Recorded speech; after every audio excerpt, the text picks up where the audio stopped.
जयपुर में नाहरगढ़ की पहाड़ियों से राहुल को गायब हुए 26 दिन हो चुके हैं, लेकिन उसका अभी तक कोई सुराग नहीं मिला है।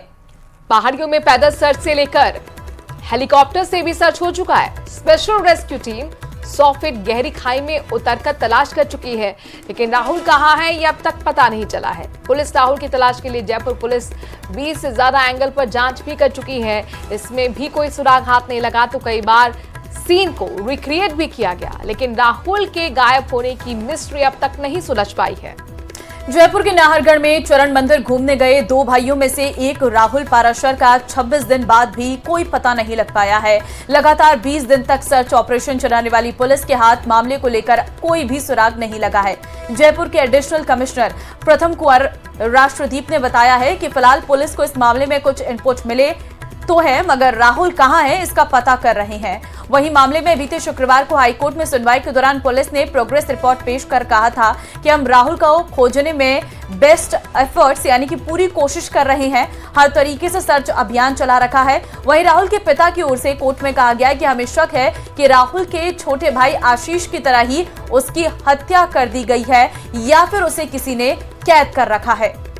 पुलिस को इस दिशा में भी जांच करनी चाहिए और उन्होंने कॉल डिटेल के आधार पर भी जांच करने का सुझाव दिया। मामले में शुरुआत से ही पुलिस जांच में लापरवाही के आरोप लग रहे हैं। 26 दिन से लापता युवक के मामले में पुलिस के हाथ बिल्कुल खाली है। अभी तक जो डेवलपमेंट है अपने पास में, उसमें हमारे पास में जो छोटे मोटे इनपुट्स आए हैं, उन इनपुट्स के बेसिस पे हम फर्दर कोशिशें कर रहे हैं ताकि हमें पता चल सके कि आखिर क्या क्या संभावनाएं हैं और किन किन क्षेत्र में काम करने की ज़रूरत है। हमारी टीमें लगी हुई हैं और हम उम्मीद कर रहे हैं कि जल्दी हमें कुछ जानकारी मिलेगी और वो हम आपके साथ शेयर कर पाएंगे। अभी हम उस स्टेज पे हैं कि हमारे पास में बहुत ठोस ऐसा कुछ नहीं है जो कि हम आपको बता करके ये क्लियर कर पाएँ। हमारे पास जानकारियाँ हैं पर हम उसको डेवलप कर रहे हैं। जब तक हम क्लियर नहीं हो जाए तब तक हम आपके साथ शेयर करना अवॉइड कर रहे हैं। राजधानी जयपुर में ब्रह्मपुरी थाना इलाके में आमेर रोड पर नगर निगम कॉलोनी में स्थित बीएसएनएल ऑफिस में लगे क्यूसेक में बाहरी राज्यों के लोगों का फर्जी आधार कार्ड और अन्य दस्तावेज बनाने की शिकायत पर ब्रह्मपुरी थाना पुलिस 2 युवकों को डिटेन करके लाई, उससे पूछताछ की गई। ब्रह्मपुरी पुलिस ने हत्थे चढ़े इन युवकों में ईदगाह का रहने वाला दानिश और हसनपुरा का रहने वाला मोहम्मद हसीन है। आरोप है कि ये लोग यूपी, बिहार, कोलकाता, बांग्लादेश और रोहिंग्या लोगों का फर्जी आधार कार्ड और दस्तावेज अवैध तरीके से दुगनी रकम वसूल कर तैयार कर रहे थे। इस संबंध में सोशल मीडिया पर हवा महल से बीजेपी विधायक बाल मुकुंद आचार्य का एक वीडियो वायरल होने के बाद पुलिस मौके पर पहुंची। वहां से कुछ दस्तावेज बरामद कर मोहम्मद हसीन और दानिश को पकड़ा है, लेकिन कुछ घंटे की पूछताछ के बाद दोनों युवकों को पुलिस ने वापस छोड़ दिया। ये दोनों बनाने वाली कंपनी में ऑपरेटर का काम कर रहे थे। ब्रह्मपुरी थाना प्रभारी ईश्वर चंद्र पारेख ने बताया कि इस पूरे मामले में जब्त दस्तावेज की जांच की जा रही है। फिलहाल इस संबंध में किसी भी व्यक्ति की ओर से कोई मुकदमा नहीं दर्ज करवाया गया है।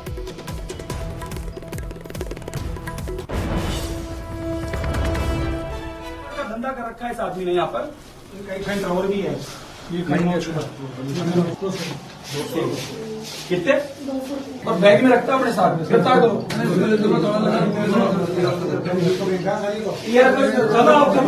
जो बीप होगा कहीं का वो कर लेंगे। चलो दवा लगा दो, जीसीपी हो गया तो रख लो।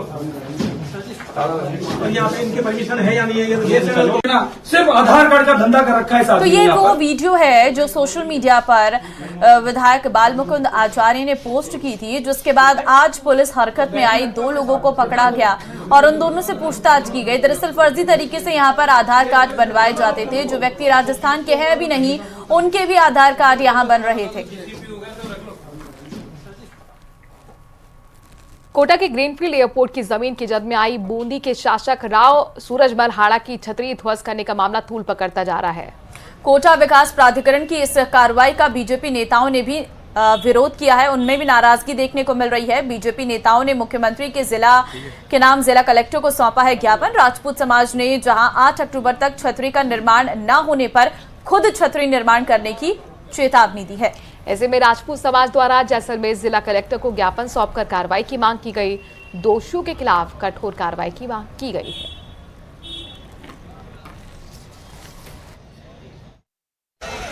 आज श्री छात्र पुरुषार्थ फाउंडेशन के बैनर पे हम सभी यहाँ जैसलमेर के गणमान्य एकत्रित हुए हैं ये पूरे राजस्थान में हर जिला मुख्यालय पे और तहसील मुख्यालय स्तर से ज्ञापन देने का कार्यक्रम है। बात है कि जो सूरजमल जी की छतरी थी जो कोटा डेवलपमेंट अथॉरिटी ने तोड़ दी थी, वो बिना किसी कारण के जिन्होंने देश के लिए बलिदान दिया, सर्वस्व समर्पित किया, उनके स्थान को इस तरीके से निर्मम तरीके से तोड़ देना एक बहुत बड़ा अपराध किया है। राव सूरजमल हाड़ा की छतरी जो 600 साल पुरानी थी, वो छतरी को कोटा विकास प्राधिकरण द्वारा गलत तरीके से, अपमानजनक तरीके से और बिना कोई स्थानीय लोगों को विश्वास में लिए, सूचना लिए और एक इतिहास के प्रतीक को, सनातन के प्रतीक को हटाया गया और उसको हटाने के साथ साथ छतरी में लगे हुए जो शिलालेख थे वो भी ध्वस्त किए गए जेसीबी से। वहाँ पर जो ऐतिहासिक उस छतरी का निर्माण था उसको ध्वस्त किया गया, सुरक्षित नहीं रखा गया। डूंगरपुर में देवेंद्र गर्ल्स स्कूल में सरस्वती मंदिर टूटने का मामला सामने आया है। हालांकि मां सरस्वती की मूर्ति किस तरह से क्षतिग्रस्त हुई है, जिससे हिंदू संगठनों के पदाधिकारियों में नाराजगी देखने को मिली है। प्रिंसिपल ने बंदरों के कूदने से मंदिर टूटने की वजह बताई। इसके बाद हिंदू संगठनों पदाधिकारियों ने आज घटनास्थल पर जाकर भी जुटाई है। टूटे मंदिर को फिर से बनाने का काम शुरू किया गया है। हालांकि मूर्ति को नुकसान नहीं पहुंचा है, ये भी अपने दर्शकों को जानकारी दे दें। ये घटना 3 से 4 दिन पुरानी बताई जा रही है। गड्ढा अपने देवेंद्र कन्या विद्यालय है अपने डूंगरपुर में, उसमें एक मंदिर को खंडित कर दिया गया, खंडित हो गया, बंदरों ने जैसे किया गया, मालूम नहीं पड़ा उसका। तो हम वहाँ देखने आए थे, मौके मुआयना किया हमने, तो मूर्ति ज़्यादा खंडित नहीं मिली, मंदिर है वो छत विक्षित पूरा मिला हमको। ये अपना एक मंदिर बना हुआ है, काफ़ी पुराना मंदिर है। इसमें पूर्व में हुआ था तो बंदर कूदे थे, तो उसका निकाल के, तो मैंने निकाल के रखा था। मार्बल थोड़ा सा हल्के से जुड़ा हुआ था, तो बंदर के कूदने से टूट गया। जो मूर्ति है उसमें किसी भी प्रकार की कोई हानि नहीं हुई है। और अब खबर अजमेर से है, जहां हाई सिक्योरिटी जेल में हार्डकोर अपराधियों को फोन और सिम सप्लाई करने के मामले में पुलिस को बड़ी सफलता मिली है। पुलिस ने अपराधियों के सप्लायर हेड वार्डन को गिरफ्तार कर लिया है, जिससे पुलिस ने पूछताछ भी शुरू कर दी। बता दें कि कुछ दिन पहले जेल में तलाशी अभियान के दौरान पुलिस को कुछ कैदियों के पास से कीपैड फोन और 2 सिम बरामद हुए थे।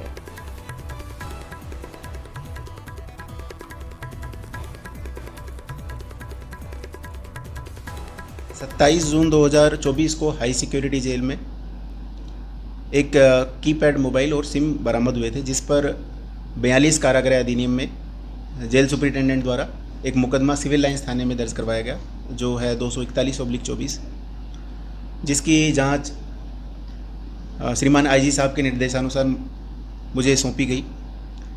अनुसंधान में सामने आया कि ये जो मोबाइल मिला हाई सिक्योरिटी जेल में, ये मोबाइल है, इस पर एक सिम जो है वो चल रही थी और यह सिम जो है एक कालूराम मोगया नाम के व्यक्ति के नाम से थी। राजधानी के शास्त्री नगर में सरकारी डेंटल कॉलेज में जमकर आज हंगामा हुआ है। बिल्कुल, कॉलेज के रेजिडेंट डॉक्टर्स ने प्रिंसिपल के खिलाफ मोर्चा खोलते हुए स्ट्राइक कर दी है और इस दौरान रेजिडेंट्स जमकर नारेबाजी करते नजर आए। तो प्रिंसिपल रेजिडेंट्स की ओर से प्रदर्शन के दौरान इस्तेमाल किए जा रहे पोस्टर्स को फाड़ते नजर आए। प्रदर्शन और नारेबाजी करते हुए रेजिडेंट डॉक्टर्स ने प्राइवेट प्रैक्टिशनर्स पर प्रताड़ित करने के आरोप लगाए हैं।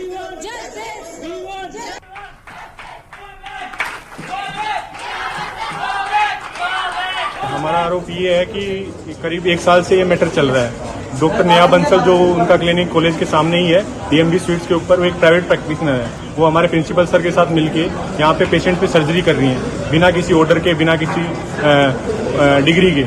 उनके पास कोई सर्जरी की डिग्री भी नहीं है और इनका पहले भी शिकायत हुई है यूनिवर्सिटी में, यूनिवर्सिटी से लेटर भी आ गया, लेकिन उसको दबा दिया गया क्योंकि प्रिंसिपल सर उसके साथ मिले हुए हैं और उनके साथ एक रेजिडेंट भी मिली हुई है, डॉक्टर प्रीति मीणा।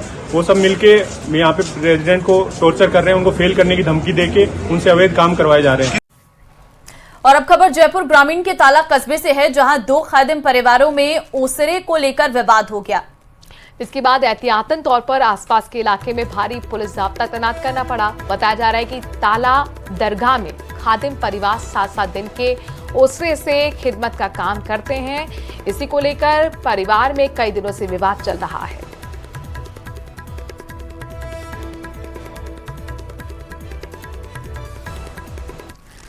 चित्तौड़गढ़ जिले के सबसे बड़े अस्पताल में मौसमी बीमारियों को लेकर मरीजों की संख्या लगातार बढ़ रही है और ऐसे में अस्पताल और जिला प्रशासन अलर्ट मोड पर आ गया है। इसी कड़ी में जिला कलेक्टर आलोक रंजन ने अस्पताल का दौरा किया और व्यवस्थाओं का जायजा भी लिया और सभी वार्डों में भर्ती मरीजों से बातचीत कर उनसे जानकारी ली।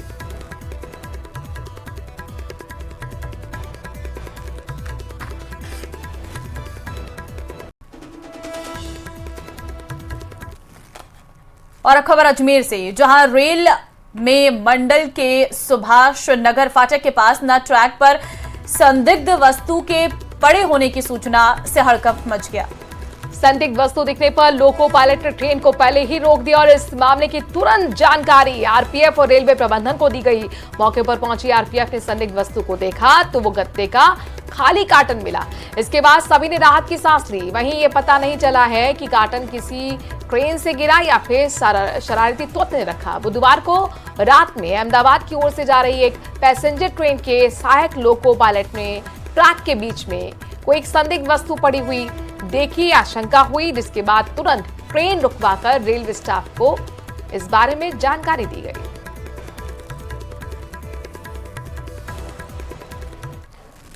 अगली खबर धौलपुर से है। यहां पर नगर पालिका प्रशासन सरमथुरा द्वारा खसरा नंबर 1114 सरकारी भूमि को अतिक्रमण मुक्त करवा लिया गया है। कार्यवाहक अधिशासी अधिकारी दीपक गोयल ने बताया है कि कस्बे के खसरा नंबर 1114 सरकारी भूमि पर अतिक्रमण की शिकायत पर जिला कलेक्टर द्वारा भूमि को अतिक्रमण मुक्त कराने के आदेश जारी किए गए थे और इस पर आज अतिक्रमण मुक्त कराया भी गया है। नपा प्रशासन ने जेसीबी की मदद से इस अतिक्रमण को ध्वस्त किया है।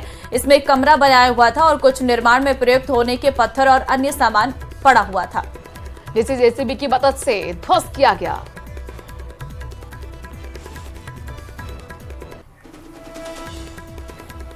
और अब खबर अजमेर से है, जहां रेल मंडल के सुभाष नगर फाटक के पास ट्रैक पर संदिग्ध वस्तु पड़ा हुआ मिला था और इससे हड़कंप मच गया। संदिग्ध वस्तु को देखने पर लोको पायलट ने ट्रेन को पहले ही रोका और इस मामले की जानकारी आरपीएफ को दी गई।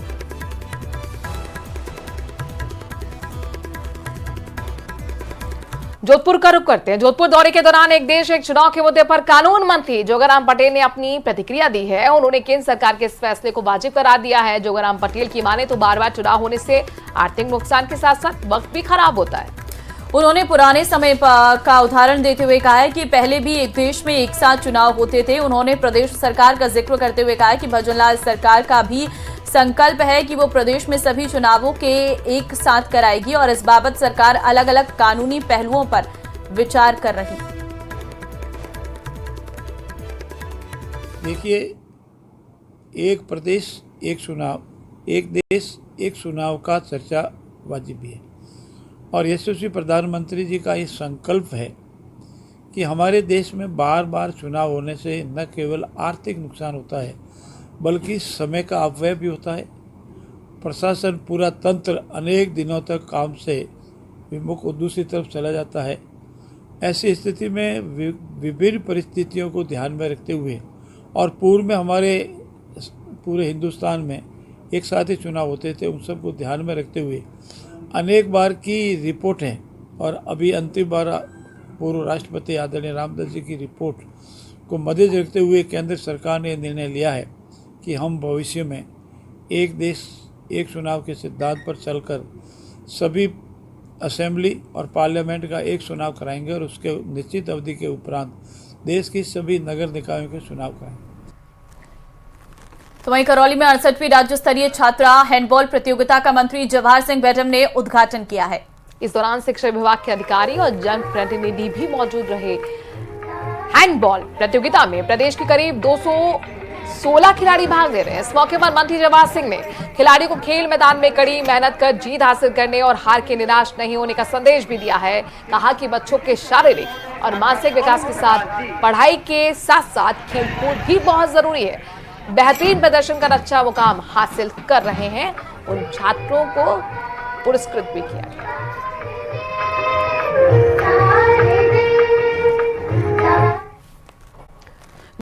आगे बढ़ते हैं। टोंक में राजस्थान शिक्षक संघ शेखावत ने जिला शिक्षा अधिकारियों और प्रमुख कार्यकारी अधिकारी को अपनी मांगों को लेकर ज्ञापन सौंपा। ज्ञापन में बताया कि 2022 में नियुक्त शिक्षकों का परिवीक्षा अवधि पूरी होने पर जल्द स्थानीयकरण और वेतन नियमितीकरण किया जाए। साथ ही अनुकंपा नियुक्ति के लंबित मामलों का शीघ्र निस्तारण हो। जून 2023 में रिटायर्ड हुए कार्मिकों को जुलाई महीने का इंक्रीमेंट का लाभ भी दिया जाए।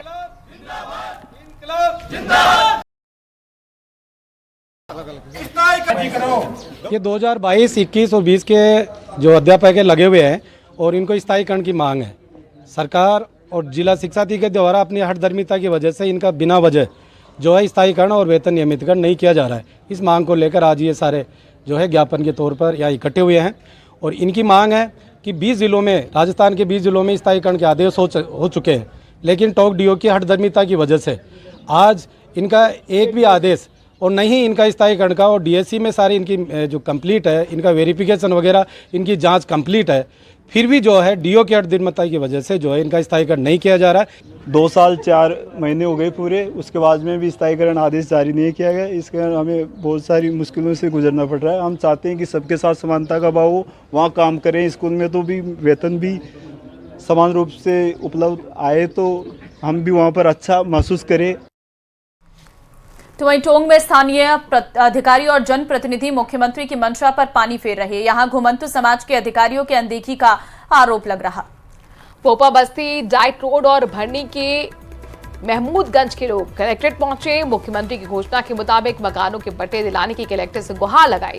जिले के घुमंतु और अर्ध घुमंतु समाज की 32 जातियों के 7000 परिवारों की सरकार की योजना से बड़ी उम्मीदें हैं। दरअसल प्रदेश के घुमंतु और अर्ध घुमंतु जाति के करीब 34,000 परिवारों को फ्री प्लॉट देने के फैसले के बाद टोंक जिले के 7,000 से ज्यादा परिवारों के करीब 35,000 से ज्यादा लोगों को भी आस जगी। लेकिन सरकार की इस मंशा पर स्थानीय जनप्रतिनिधियों और अधिकारियों की लापरवाही का रवैया अब लोगों को इस योजना से वंचित कर रहा है। कालबिलिया समाज के लगभग 13 परिवार के लोग आए हैं जो ग्राम पंचायत भरनी से हैं। ये लगभग 50 सालों से वहाँ महमूदगंज के आसपास रह रहे हैं। इन्होंने वहाँ सेक्रेटरी और पंचायत में जाकर के राजस्थान सरकार के जो आदेश हुए हैं घुमंतु परिवारों को पट्टा देने के लिए, उसके लिए वहाँ जाकर के इन्होंने आवेदन के लिए कहा था, लेकिन इनको प्रॉपर रिस्पॉन्स नहीं मिला। इसलिए यहाँ जिला कलेक्टर महोदय के यहाँ अपना दुखड़ा सुनाने आए हैं। 50 परिवार भोपा बस्ती में रहते हैं जो 50 सालों से रह रहे हैं। हम भजनलाल सरकार जी का शुक्रिया भी अदा करते हैं कि उन्होंने 32 घुमंतु जातियों को निःशुल्क पट्टा देने के लिए 300 वर्ग गज के आदेश निकाले हैं। लेकिन स्थानीय तौर पे प्रशासन और सरपंच इसमें हमारा सहयोग नहीं कर रहे हैं। अगर ये सहयोग नहीं करेंगे तो हमारी जातियों को सरकार का जो आदेश तो है लेकिन उसका लाभ नहीं मिल पाएगा। देश की आज़ादी के बाद 70 साल से ये जो घुमंतु समाज है आज भी डेरे तंबू में रहता है, झुग्गी झोपड़ी में रहता है। ना तो हमारी बस्तियों में पानी की कोई व्यवस्था है, ना लाइट की कोई व्यवस्था है। सरकार ये सरपंच सुनाई करते नहीं है, पंचायत वाले सुनाई करते नहीं है। हमारे को 50 साल हो गए वहाँ निवारण करते सवाई तक जगह के अंदर, और हमारे को पानी की व्यवस्था नहीं है, लाइट की व्यवस्था नहीं है, और वहाँ रहने की व्यवस्था नहीं है। हमारे को 5 किलोमीटर से दूर से पानी लेके आते हैं हम।